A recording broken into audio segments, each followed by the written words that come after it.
Você trabalha muito, entrega resultado para o cliente, renova contratos, aumenta a carteira, mas no final do mês o lucro, que é bom, simplesmente não aparece. O caixa está sempre apertado e você sente que está correndo numa esteira sem parar, mas o dinheiro sempre some. Sabe o que é isso? Não é falta de vendas, é falta de gestão. E hoje eu vou te mostrar exatamente onde o teu lucro está escorrendo, onde é que teu caixa está sangrando e como tampar esse buraco sem precisar fechar um único contrato de venda novo. Olha o que você vai aprender aqui hoje.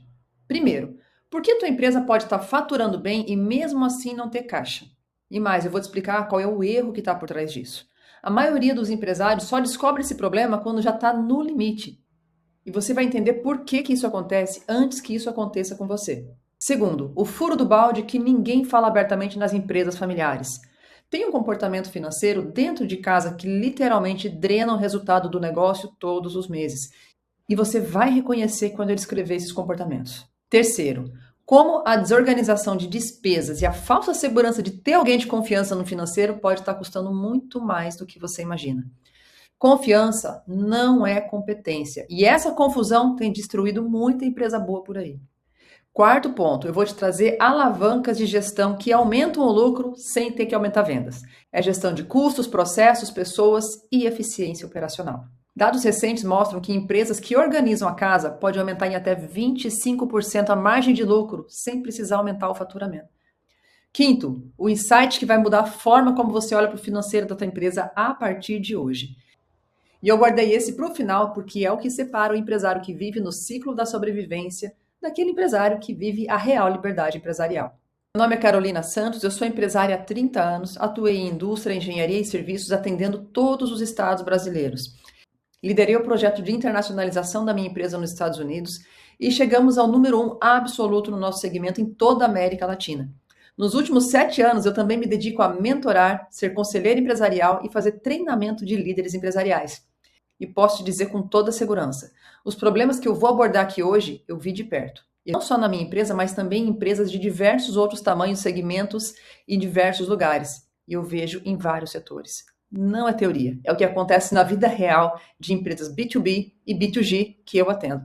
E se você quer continuar recebendo conteúdos assim, direto, sem enrolação, direto do campo de batalha, com dados reais e estratégias que funcionam para empresas como a tua, já se inscreve agora nesse canal. Aqui não é papo de palestrante, aqui é papo de quem viveu na prática, de quem construiu empresa de verdade. Então aperta o sino de notificações aqui também, porque o conteúdo que eu publico aqui pode literalmente mudar a trajetória do seu negócio. Agora vem o que mais importa, presta atenção, porque cada ponto que eu vou apresentar pode ser o diagnóstico que você precisava para virar o jogo na sua empresa ainda esse ano. O problema não está nas vendas, está na gestão. O mercado já entendeu que crescer em vendas não resolve tudo. O verdadeiro diferencial competitivo está da porta para dentro.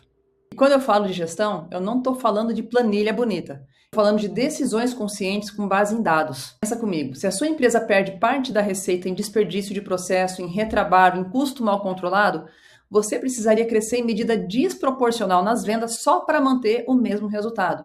Mas se você elimina esse desperdício internamente, aquele valor aparece diretamente no seu caixa, sem esforço comercial adicional. É puro retorno de gestão.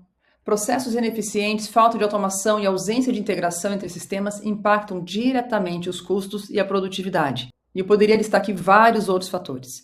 De acordo com a McKinsey, empresas que operam com baixa eficiência perdem até 30% da sua receita anual devido a falhas operacionais e retrabalho.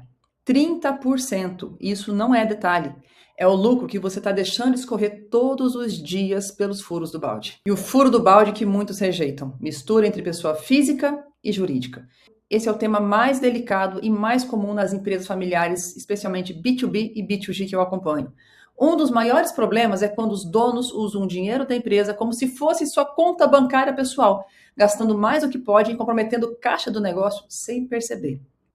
E isso acontece de forma gradual. Começa com uma conta pessoal paga pela empresa, uma viagem com um carro que é da empresa, mas é usado pela família inteira, e o caixa vai secando. E o empresário que está olhando para o faturamento crescer, não entende por que o dinheiro nunca sobra. Outro desafio para empresas familiares é não tratar o lucro como meta, porque a partir dele é que se determina toda a estratégia de gestão. Tem um outro fator muito importante que é o prolabore. Ele tem que ser muito bem definido no orçamento da organização. E isso é básico, gente, mas é ignorado com uma frequência impressionante. O sócio precisa ter uma remuneração definida, registrada e alinhada à tua função. E o restante dos lucros precisa ser tratado como resultado do negócio e não como uma extensão da conta corrente da família.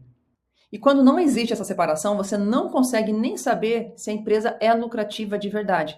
Os números mentem porque estão contaminados por retiradas não formalizadas. E eu vou trazer mais um ponto polêmico para apimentar essa conversa. A armadilha da confiança no financeiro sem competência técnica. Esse é um erro muito comum nas empresas familiares e eu preciso nomear aqui sem rodeio, gente. Colocar um parente no financeiro só porque a pessoa é de confiança é um perigo muito grande. A confiança é necessária sim, mas ela não é suficiente. Só porque alguém é parente ou filho do dono, não significa que ele está preparado para liderar e gerir um setor financeiro. Quando a gente insiste em querer colocar familiares em cargos-chave sem competência técnica e comportamental, acaba perdendo eficiência e competitividade. E no financeiro, isso é ainda mais grave. Porque a pessoa de confiança sem preparo técnico não vai te alertar sobre um fluxo de caixa com problema, não vai identificar despesas fora do padrão, não vai conseguir analisar uma DRE de forma confiável. Muitos empresários assumem a gestão sem saber interpretar relatórios financeiros, balanços ou indicadores de desempenho. E se o dono não entende de números, como é que ele vai tomar decisões estratégicas? E para piorar, o financeiro também não tem muitas vezes essa competência. Aí o caos está instalado. Essa falta de conhecimento é uma das principais razões pelas quais tantas empresas familiares fecham as portas. É uma cegueira gerencial.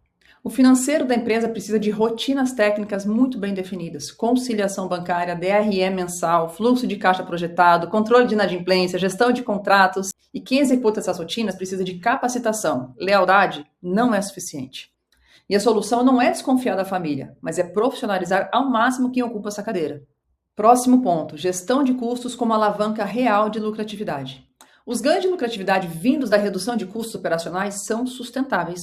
Uma vez que os processos são otimizados, os benefícios se mantêm ao longo do tempo e pode até aumentar conforme a maturidade de gestão que a empresa vem adotar.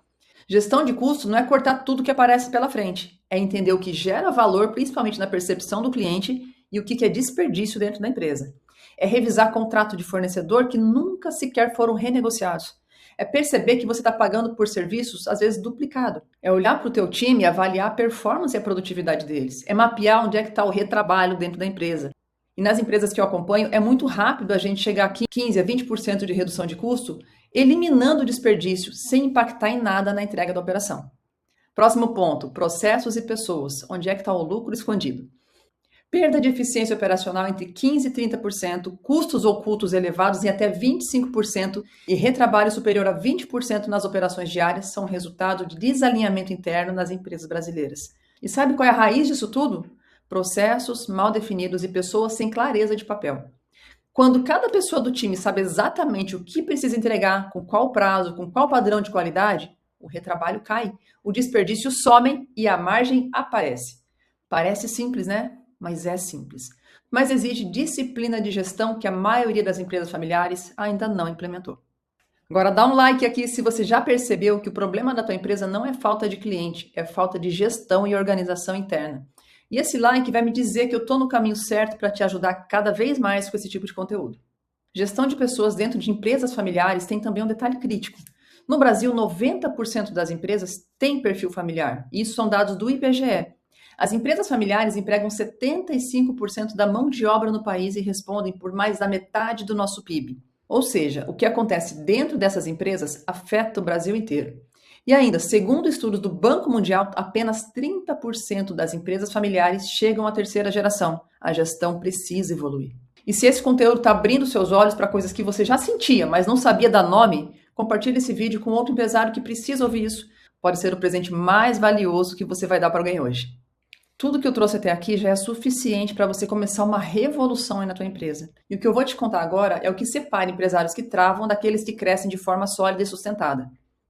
É algo que parece óbvio quando você ouve, mas que pouquíssimos fazem de verdade.